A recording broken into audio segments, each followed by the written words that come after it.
Hello and welcome back to Have More Babies. Today we're tackling a subject that's, well, incredibly important for every family with little ones.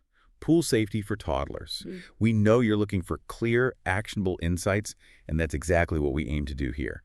We've been looking at a really excellent resource called Splish Splash, How to Ensure Pool Safety for Toddlers from Omega Pediatrics.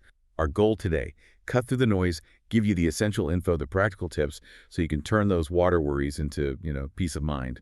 Make those splashes truly carefree. Absolutely. It's about making fun safe. So when we talk pool safety, fences, alarms, they pop into mind first. And they're vital, absolutely.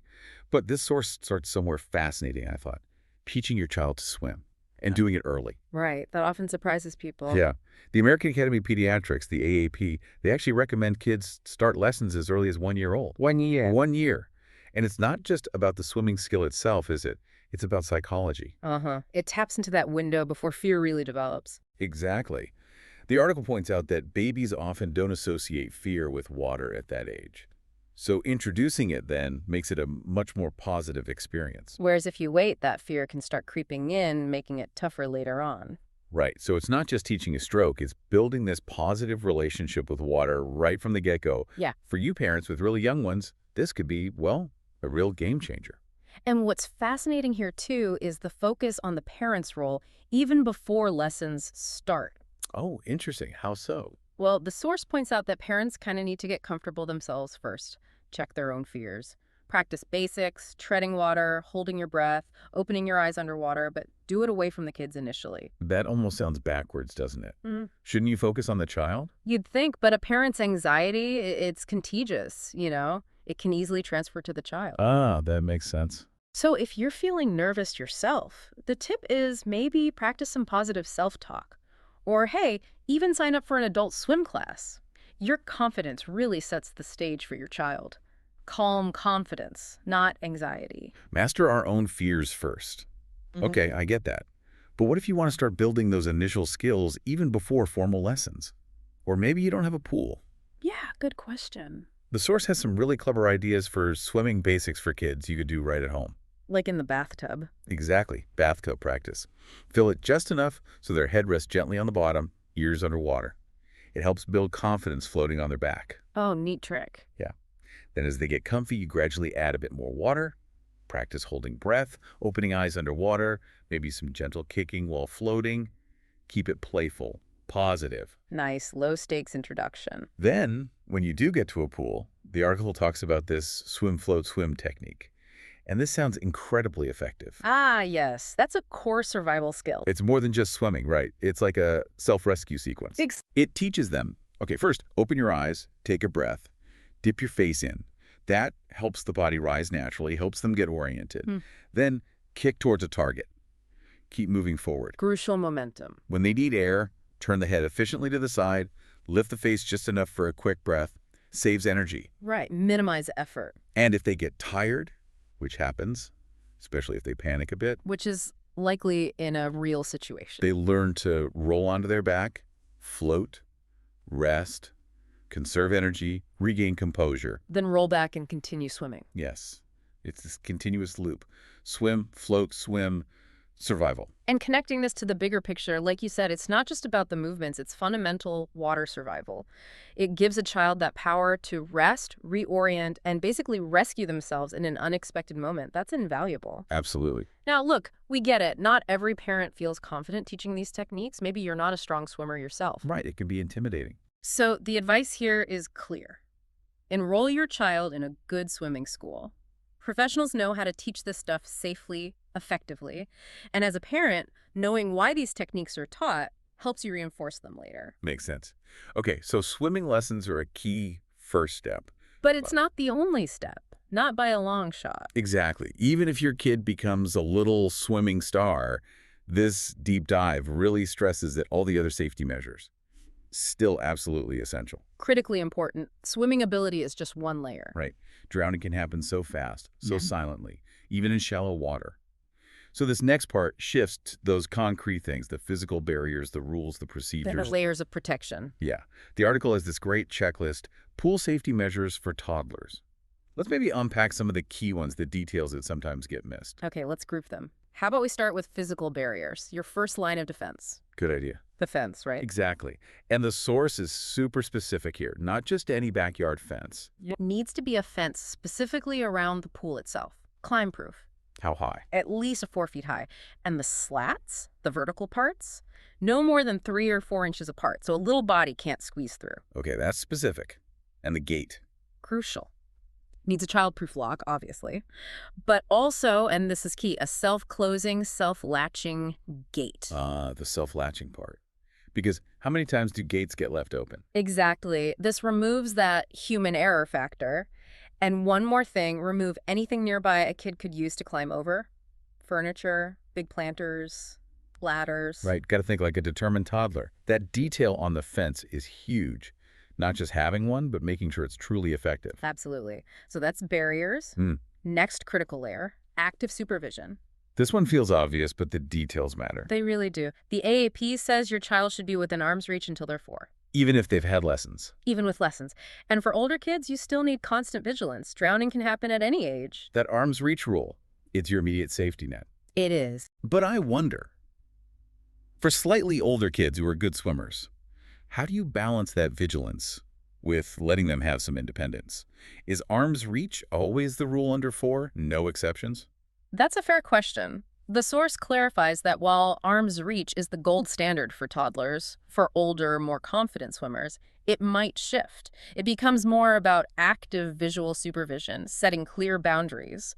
But what never changes, what's totally non-negotiable at any age? Let me guess, assigning a watcher. You got it. Assigning a watcher, an adult whose only job at that moment is watching the kids in the water. Not scrolling on their phone. Definitely not. No phones, no distracting conversations, no alcohol. And even if there's a lifeguard. Even with a lifeguard, their attention is divided. Your assigned watcher focuses solely on your kids, or the kids they're responsible for. For the little ones or inexperienced swimmers, that watcher should still be within arm's reach. It's about dedicated, undistracted attention. That's what saves lives. Undistracted attention. Got it. Yeah. Okay, what about essential equipment and rules? Right. So first up, actually in the water, get your toddler a life vest. And the source is really clear here, isn't it? No water wings. Absolutely not. Water wings, inner tubes, they are not safety devices. They're toys. They can slip off, deflate. Give a false sense of security. You need a Coast Guard approved life jacket. A PFD personal flotation device designed to keep their head above water. Period. Okay, PFDs, not floaties. What else for equipment? Think about alerts. Having a pool alarm. There are different kinds, right? Yeah, several types. You can get wrist alarms for kids that go off if they get wet or near the edge. There are alarms that detect waves if something falls in, like a person or a heavy object. Right. Or alarms for the gates and doors leading to the pool area. Multiple layers of alert. Gives you precious seconds. That extra warning could make all the difference. Definitely. And another point related to being in the water. Keep your baby's head above water during general play. Why is that so important, beyond just breathing? Well, little kids can inhale water while splashing, even small amounts. This can potentially lead to something called secondary drowning. I've heard of that. It's rare, but serious. It is rare but dangerous. Water gets in the lungs, causes inflammation, fluid buildup after they've left the pool, so keep your head up mostly. Short, supervised underwater time during lessons is different, but for general splashing, keep it above water. Okay, good distinction. And related to comfort and health, install a pool shade, awnings, umbrellas. They're not just for looks. Sunburn protection. It's essential, especially in summer. And encourage breaks. Get them out for drinks, snacks, and reapply that sunscreen often. Makes sense. Hydration, sun protection, rest, all part of safety. Okay, so we've got barriers, supervision, equipment. What about the less tangible stuff, like rules and being prepared? Yes, communication and preparedness. This is huge. Point 7 in the source. Talk to your toddler about the pool rules. And post them. Make them visible. Exactly. Like, no swimming during thunder. Don't swim if you're sick or have a cut. No diving unless there's a proper diving area. Adult supervision, always. No swimming alone, especially for new swimmers. They should wear PFDs. Right. Night swimming only if it's really well lit. And the big ones, absolutely no running, no pushing, no glass near the pool, no electrical stuff nearby. These aren't just suggestions, they're boundaries. Helps kids understand how to participate in their own safety. Precisely. And building on that preparedness, point 8 is critical for every adult. Learn CPR for children. This feels non-negotiable for parents. It really should be. Every parent, grandparent, caregiver, take a course if you haven't. Child CPR is different from adult CPR, right? Yes, the techniques vary. Knowing the specifics can genuinely make a life or death difference while you wait for help. Maintain breathing, circulation, and also learn the warning signs of drowning. Early recognition is key. Good point. What else for preparedness? Point 9, get rescue equipment. Keep things like life preservers, the ring buoys, and shepherd's hooks handy. Those long poles with the hook? Yeah. They're not just for emergencies. Great for fishing out toys without leaning dangerously over the edge. And always have your phone charged and nearby for calling 911 if needed. Okay, rescue gear ready. Phone ready. Got it. And finally, let's talk pool covers and storage. Point 10, cover the pool when not in use. What kind of cover? The source strongly recommends a sturdy, solid hardcover, one that seals the entire surface, prevents anyone from falling in accidentally. And drain water off the top. Absolutely critical. Even just 2 inches of water collected on top of a cover can be a drowning hazard for a toddler. Wow, didn't think of that. And just as important, take all covers completely off when the pool is in use. You don't want a child getting tangled underneath one. Right, remove them entirely. Also, be careful with those floating solar covers or winter covers. They can make the pool look like a solid surface. Oh, I see. A kid might try to walk on it to get a toy. Exactly. Creates a really dangerous slipping hazard. So many details, but they all add up. So what does this all mean for you listening? It really hammers home that pool safety isn't just one thing, it's layers. Lots of layers. It's a comprehensive system. Early swim skills, solid barriers, active supervision, the right gear, clear rules, emergency readiness. Each layer backs up the others, creates that truly protective bubble. Mm-hmm. And the article wraps up nicely, reminding us that, look, pool should be fun. Carefree summer days, great bonding time. That's the goal. All these measures, all this vigilance, Uh-huh. it's not about taking away the fun. It's about making sure that joy isn't tragically interrupted. Exactly. And it's a family affair, right? Educating everyone, older siblings, grandparents, babysitters. Uh-huh. It's a team effort. Collective responsibility. Everyone needs to be on the same page. So this brings up a really important question, I think, for all of us. Which is? How do we take all this information, all these rules and layers, and make it just automatic, part of the routine? So we're always vigilant, but not like paralyzed by fear. That's the balance, isn't it? It's about being proactive, being prepared, making these things second nature, not letting fear dominate. And I think understanding the why helps. Why does the fence need that latch? Why arm's reach? Why PFDs? When you get the reasoning, it's easier to be consistent. Right. It's not just arbitrary rules. No, the goal isn't making kids afraid of water. It's fostering respect for it, giving them the skills and the safe environment to enjoy it, turning risks into chances for great memories. Wow. Okay, that was an incredibly thorough deep dive into toddler pool safety. Thank you.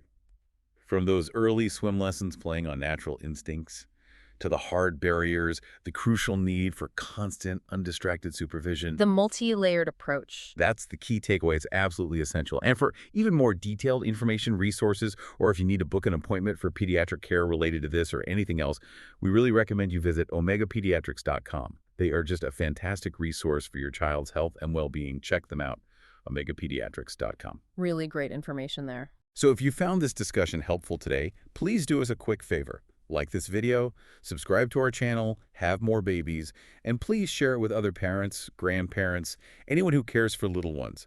This info is vital.